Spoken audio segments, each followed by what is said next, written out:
Ilustres colegas, muito boa tarde a todos e a todas.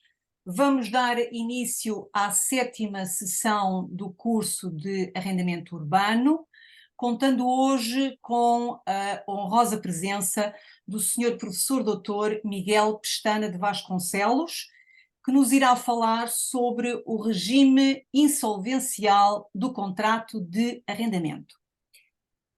Numa muito breve nota curricular, dizer-vos que o Sr. Professor Dr. Miguel Pestana de Vasconcelos detém a licenciatura em Direito pela Universidade Católica Portuguesa, mestrado pela Faculdade de Direito da Universidade de Coimbra, doutoramento pela Faculdade de Direito da Universidade do Porto. Quanto à sua experiência profissional, é juiz conselheiro do Tribunal de Contas desde 1 de junho de 2021. Quanto à sua atividade docente, é professor catedrático da Faculdade de Direito da Universidade do Porto e é nessa qualidade que está aqui a intervir nesta sessão. É autor de diversas monografias, artigos, capítulos de livros e outros estudos publicados em revistas e obras coletivas. Senhor professor, faz favor, tem a palavra. Muito obrigado. Sra. Doutora, muito obrigado. É sempre um gosto que participo nos múltiplos eventos. Aliás, felicito a si e na sua pessoa todos os membros do Conselho Geral da Ordem dos Advogados de Braga, porque vejo que são extremamente ativos na realização destes eventos que me parecem de grande utilidade. Obrigada. Eu vou fazer uma exposição que vai tocar em alguns pontos do regime da insolvência e do contrato de locação. Vou focar principalmente na questão da insolvência do locatário, que parece-me que é o caso mais relevante. Depois vou tocar um último ponto que tem a ver com o Código Uniformizador de Jurisprudência há 2 anos, de 2021, relativamente à transmissão ou não da posição de arrendatário no caso da execução em sede insolvencial de um bem objeto de arrendamento, mas também que ao mesmo tempo objeto de uma hipoteca. Em termos genéricos, o regime é o seguinte: nós na insolvência temos o regime dos créditos, que facilmente conhecem, é preciso reclamar os créditos, e depois há a graduação dos créditos de acordo com os privilégios ou garantias que tenham os seus titulares. Depois há um conjunto de regimes que têm a ver com os chamados negócios em curso na insolvência. Há um elenco de negócios em curso na insolvência que estão previstos no CIR, mas não estão só previstos no CIR, estão previstos num conjunto de outros diplomas, por exemplo, no que diz respeito ao contrato de trabalho, no que diz respeito ao contrato de agência, no que diz respeito ao contrato de seguro. Agora, o que acontece é que esses contratos não têm regimes idênticos no âmbito da insolvência, ou seja, em alguns casos o contrato mantém-se, noutros casos o contrato cessa, em alguns casos é atribuído a uma das partes o direito de resolver o contrato, como nós vamos ver por vezes mesmo à contraparte do insolvente. Noutros casos é o administrador da insolvência, por exemplo no caso da alocação financeira e da venda em que o contrato não está integralmente cumprido por nenhuma das partes, é o administrador da insolvência que pode optar pelo cumprimento ou pelo não cumprimento do contrato. Portanto, nós temos aqui um conjunto de soluções diversas, consoante a tipificação que a lei faz destas figuras. Isto para sublinhar também aqui um outro aspecto que é importante em termos de compreensão do regime. É que este enquadramento, especialmente dos negócios em curso, ele não foi propriamente inspirado na legislação nacional, foi inspirado na legislação alemã. Uma transposição, em certa medida, quase uma transposição de uma diretiva comunitária de regimes alemães, o que torna difícil, isto é especialmente verdade, como iremos ver, no que diz respeito à locação. Isto torna muitas vezes difícil a correta interpretação destes regimes, porque eles funcionam um pouco como um corpo estranho no direito português. Mas, enfim, dizia-lhes que é neste quadro que se insere o contrato de locação. O contrato de locação é um contrato em curso, está previsto nos artigos 108 e 109 do Código de Insolvência. O artigo 108, números 1 a 5, trata dos casos de insolvência do locatário, são aqueles que eu irei ver agora, e depois no artigo 109, número 1 e 2, trata dos casos de insolvência do locador. O primeiro ponto a destacar é o seguinte, é que em nenhum dos casos o contrato cessa automaticamente, nem se suspende, mas mantém-se. Isto mesmo naqueles casos em que a coisa não tenha sido entregue. Então, ao contrário de um conjunto de outros regimes em que há uma cessação automática, que não há uma cessação automática, o contrato mantém-se. O que acontece é que depois iremos ver que uma ou outra parte pode fazer cessar o contrato em certas circunstâncias. Um outro aspecto específico é que o nosso legislador não regula o contrato de arrendamento, ou regula o contrato de locação em geral. Claro, o arrendamento é uma modalidade do contrato de locação e, portanto, está aqui incluído igualmente. E depois regula, num aspecto muito específico, que eu farei referência um pouco mais à frente, o arrendamento do imóvel para a habitação. Mas esse é o único aspecto que está aqui diretamente regulado no Código de Insolvência. Portanto, a análise que temos que fazer é sempre inicialmente aquela que parte do contrato de locação, e depois o que se diz para o contrato de locação, evidentemente, vale para o contrato de arrendamento. Ora bem, um primeiro ponto aqui é destacar o âmbito de aplicação deste regime do contrato de locação na insolvência. A lei refere-se à locação e há um conjunto de figuras que são próximas da locação, que são verdadeiras locações, como o caso da locação-venda, que é utilizada como elemento de aquisição. Mas essa alocação-venda está afastada aqui deste regime específico e ela insere-se antes no regime, é-lhe aplicável ao regime da venda a prestações com reserva de propriedade e também da alocação financeira, portanto tem aqui um regime próprio. Temos depois os casos dos aluguéis de longa duração, conhecidos por ALDs, eles são muito semelhantes às locações financeiras e, em princípio, aplicar-se-lhes aqui este regime, uma vez que são contratos de locação com elementos de prestação de serviços. A verdade é que são contratos de locação modificados, e são contratos de locação modificados e visam permitir um financiamento adequado à aquisição de um bem. Mas esses contratos não devem estar aqui incluídos, não devem estar aqui incluídos, é correta qualificação desses contratos, dada a proximidade, quer estrutural, quer de finalidade, com os contratos de locação financeira, leva-me a sustentar que o regime adequado não é este, o regime adequado é o dos contratos de locação financeira. Portanto, os contratos estão aqui também afastados do regime de locação. Temos depois também no âmbito comercial com grande relevo, quer os leasings operacionais, quer os contratos de renting, que têm nomes diferentes, em maior parte das vezes são simples contratos de aluguer com prestação de serviços. Esses contratos, então, sim, esses contratos estão aqui regulados nesta disciplina. A questão também é saber qual é o regime aqui do estabelecimento comercial, se nós podemos incluir aqui também o regime da locação do estabelecimento comercial. Eu não vejo porque é que não podemos incluir aqui o regime de locação do estabelecimento comercial, mas está incluído aqui também nesta disciplina, evidentemente com a articulação geral de regimes, de regime geral, depois funcionando o regime aqui este como regime especial. Também, isso é um interesse prático grande, aqueles contratos são os contratos de licenças, os patentes, marcas, softwares, etc. Esses contratos são, ou devem ser qualificados como contratos de locação. Sendo contratos de locação, estão aqui incluídos também. Portanto, nós não estamos a falar aqui, como aliás é claro, só no contrato de arrendamento, nós estamos a falar aqui no contrato de locação que tem uma amplitude muito grande. Portanto, esta disciplina da locação tem um âmbito de aplicação muito mais extenso do que inicialmente poderíamos supor. Eu então focarei aqui a minha atenção no aspecto que me parece mais relevante, que é o da declaração de insolvência do locatário. E há aqui um traço distintivo em termos de regime, consoante a coisa tenha sido entregue ou a coisa não tenha sido entregue.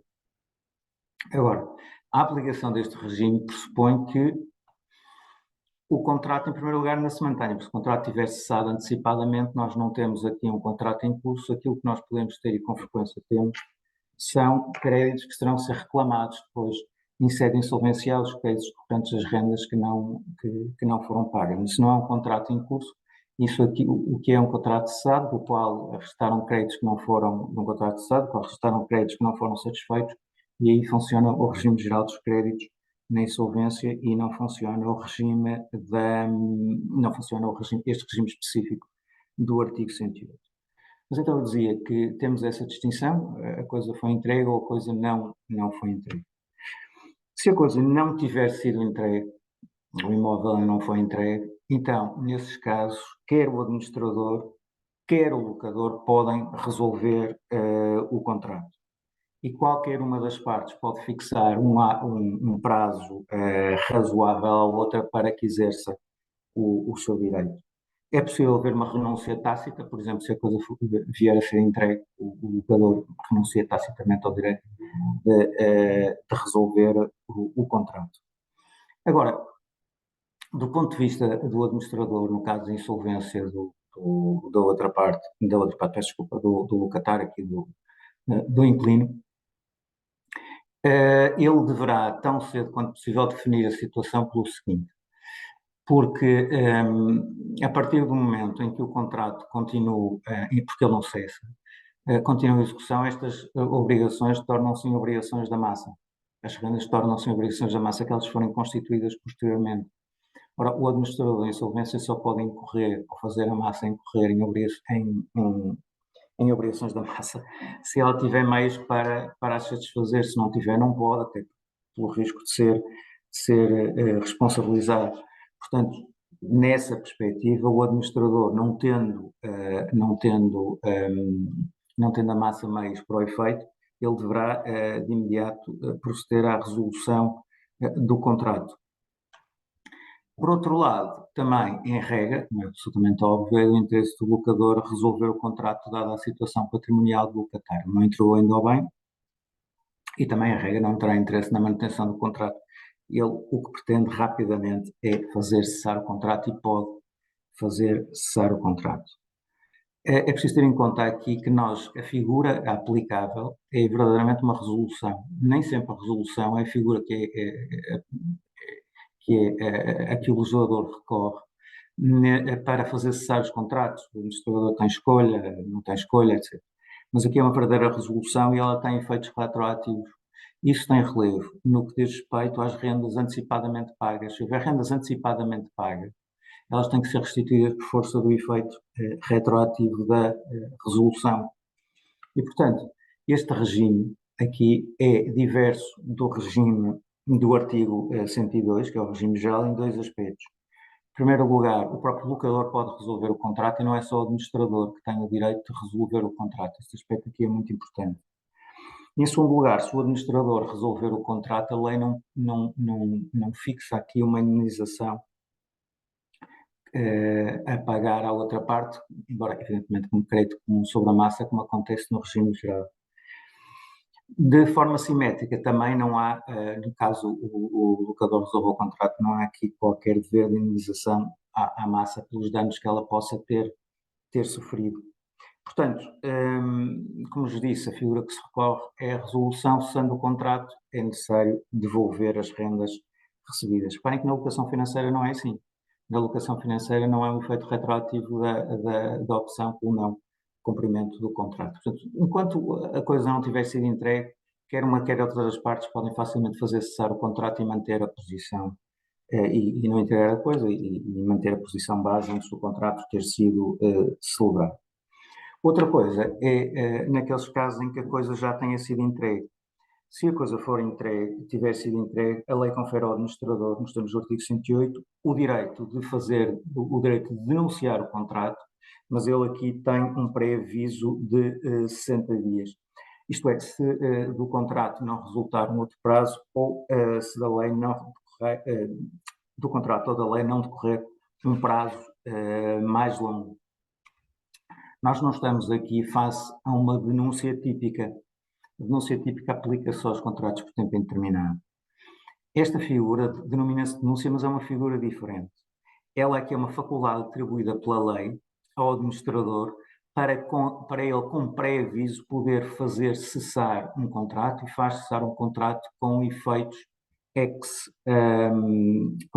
nunc e não ex tunc, como nós vimos com a figura da resolução que era utilizada no outro quadrante, quando a coisa não tinha sido entregue.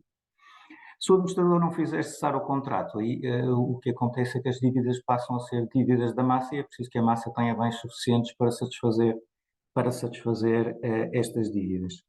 E quanto a este aspecto, há aqui um ponto relevante que tem a ver com a própria recuperação da empresa. Há empresas que têm direitos de utilização de imóveis ao abrigo de contratos de arrendamento, e, claro, contratos de locação, contrato de arrendamento. E para haver a possibilidade de uma recuperação da empresa no âmbito de um processo de insolvência, é necessário que os contratos não cessem, porque os contratos cessarem, deixa de se poder utilizar o bem. Mas para os contratos não cessarem, é necessário que existam, que a massa tenha meios para poder ir pagando estas rendas. Se a massa não tiver meios para pagar estas rendas, uma vez que elas têm que sair precípulos dos valores da massa, então, efetivamente, não há qualquer outra alternativa senão a denúncia do contrato. Denunciando o contrato, torna-se extremamente difícil depois recuperar a empresa. Daí que, nestas circunstâncias, das duas, uma massa tem bens, uma massa não tem bens. Se a massa não tem possibilidade de obter bens, nem de alguma forma obter crédito no âmbito de um processo de insolvência, então estes contratos, a opção que o administrador tem, nestes casos, até para evitar ser responsabilizado, é pura e simplesmente ele fazer cessar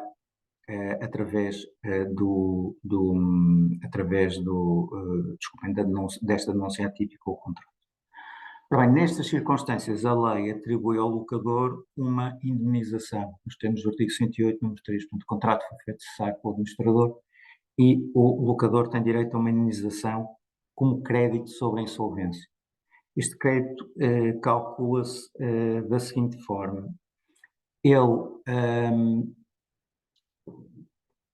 Nós temos que determinar o período de tempo em que produziu efeitos esta denúncia, e depois ter em conta o prazo contratual ou o momento no qual seria possível fazer cessar por denúncia o contrato de arrendamento. O valor indemnizatório é o valor das rendas a que o locador teria direito nesse período de tempo. São sempre rendas, mais uma vez, são créditos comuns. Só que a esse valor tem que se retirar os eventuais gastos que o locador tivesse que fazer para conceder o uso da coisa, nomeadamente manutenções da coisa, e também o uso alternativo que tenha dado à coisa. Se o contrato arrendou com outro valor, portanto, pode não ter tido aqui prejuízos. Ou então os prejuízos serem mais reduzidos, e nessa medida o crédito indemnizatório é só nesse valor. Agora, a questão é esta: e se o locador não tiver dado nenhum destino à coisa, tiver mantido como estava, em termos de, aliás, de certa medida pode ter interesse nisso hoje em dia.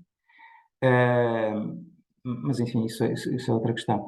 O ponto é este: ele não deu destino à coisa e, portanto, acabou por não beneficiar do uso alternativo da coisa. Aquilo que eu defendo é o seguinte: o locador tem o dever de dar um destino alternativo à coisa para mitigar os danos que ele terá, os danos que ele terá que o outro terá que indemnizar, que o insolvente terá que indemnizar. Evidentemente também depende da massa. A efetividade deste direito depois depende da massa. Mas nós estamos a falar aqui da constituição do crédito em si, sob pena da inação do senhorio acabar por prejudicar o próprio,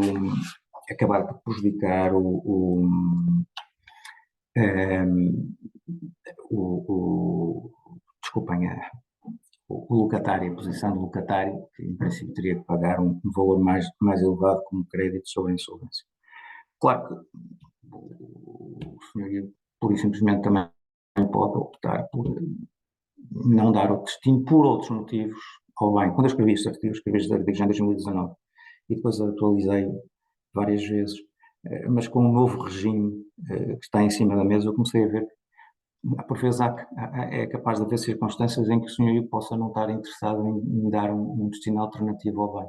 Na altura não coloquei esta hipótese como questão, como não havia interesse relevante nisso. Hoje em dia é provável que em certos casos haja um interesse nesse sentido.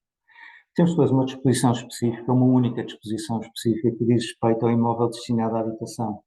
Ou seja, se tratar de um imóvel destinado à habitação do insolvente, essa é a única norma que há para esse efeito, portanto, o arrendamento urbano para fim habitacional, o administrador não pode fazer cessar o contrato.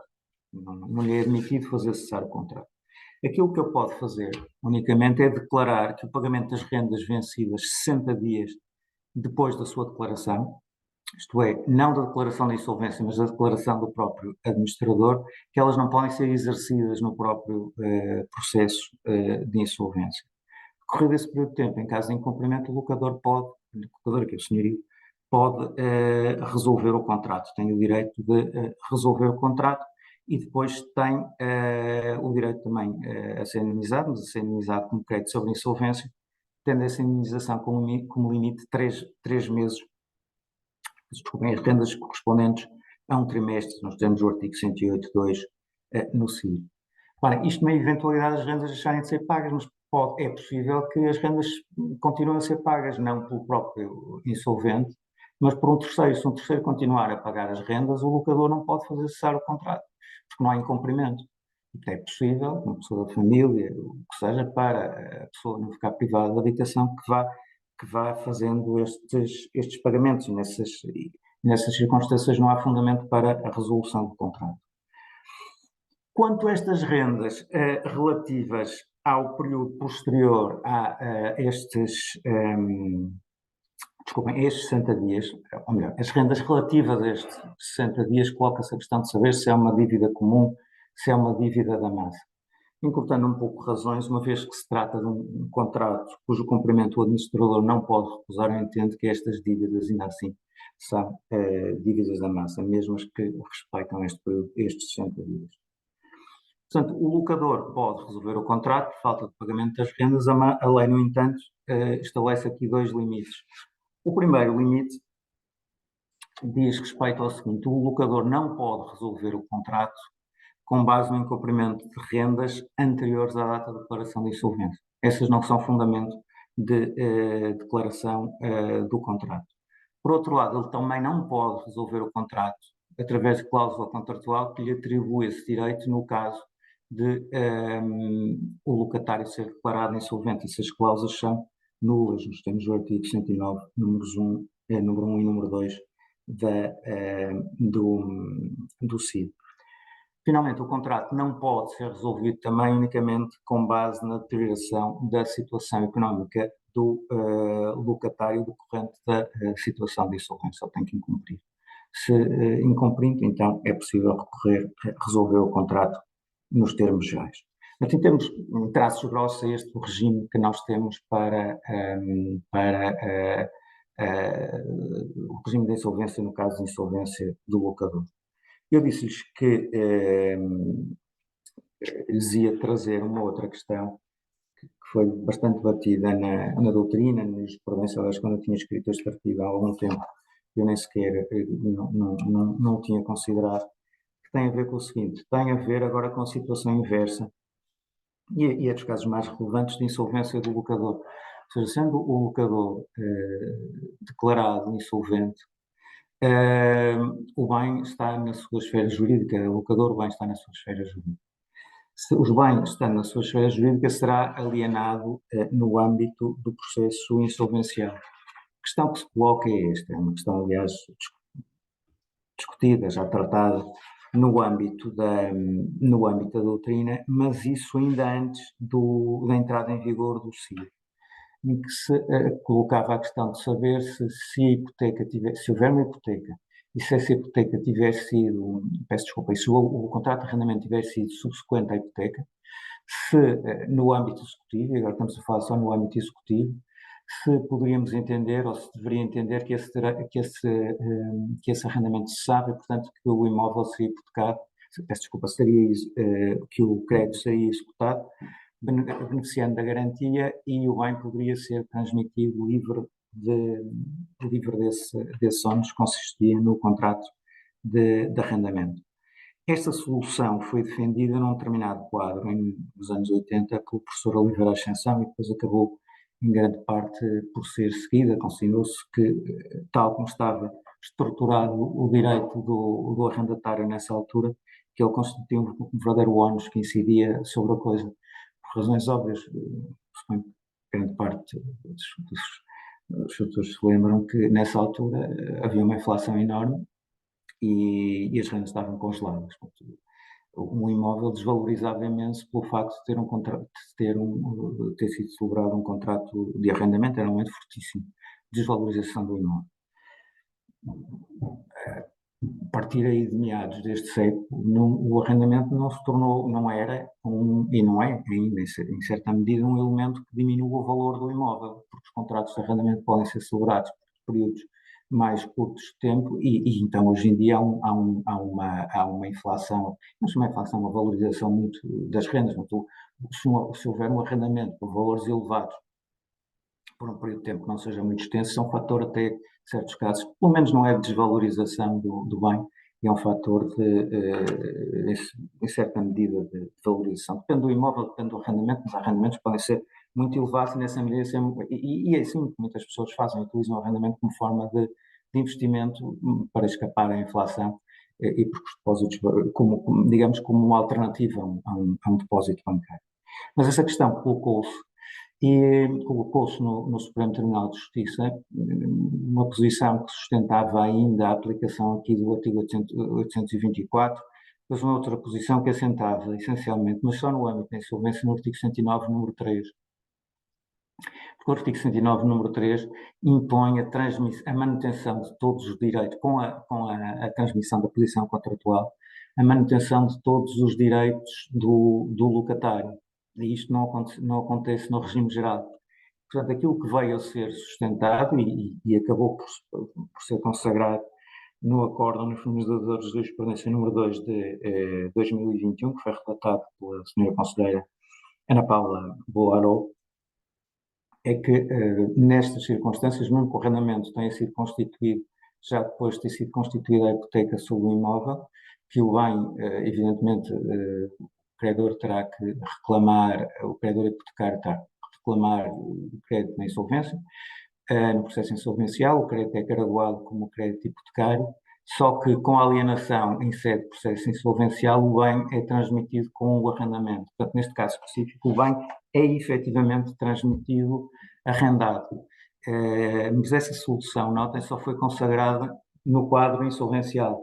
Fora do quadro insolvencial vigoram, eu não sei, não lhes posso dizer qual vai ser bem, uma pessoa nunca pode. Não sei, não tenho prognósticos sobre aquilo que irá o Supremo Tribunal de Justiça depois definir, tratar nesta matéria, porque a solução que está aqui, que está efetivamente consagrada no caso enfim, que poderá prejudicar mais o credor, que é o caso da insolvência. Não sei se eles não se utilizarão depois aqui um argumento de igualdade ou até de maioria de razão para sustentar esta posição mesmo relativamente ao 824. Só queria chamar a atenção para o seguinte: tudo o que eu acabei de dizer e muitas das reflexões que foram feitas aqui, nós temos aqui este regime, temos que o adaptar, mas tinham em mente, subjacente um determinado quadro do regime do arrendamento. Nós entramos outra vez, aliás, daí a oportunidade deste curso, numa motorização do regime do arrendamento em que em diversos pontos do sistema vai mexendo tudo. Quando começam a mexer em diferentes pontos do sistema, é possível que depois se tenha que reequilibrar em termos interpretativos, em termos sistemáticos, também as interpretações, também nesta série principal. Eu estava a dizer, bom, não sei se eventualmente, em alguns casos, não será melhor não arrendar. Esse interesse não haveria há algum tempo. Hoje em dia, provavelmente, é capaz de haver, não sei o que é que irá acontecer, não sei se nós não sabemos. E, portanto, como comprometido, toquei aqui os pontos principais do caso da insolvência no âmbito do contrato de arrendamento, tocando a posição do locatário e depois tocando também este aspecto que me parece ter uma grande relevância prática. Muito obrigado. Muito obrigada, Sr. Professor, por esta exposição tão clara, tão objetiva, tão pragmática. Vamos só verificar se temos alguma questão colocada pelos colegas.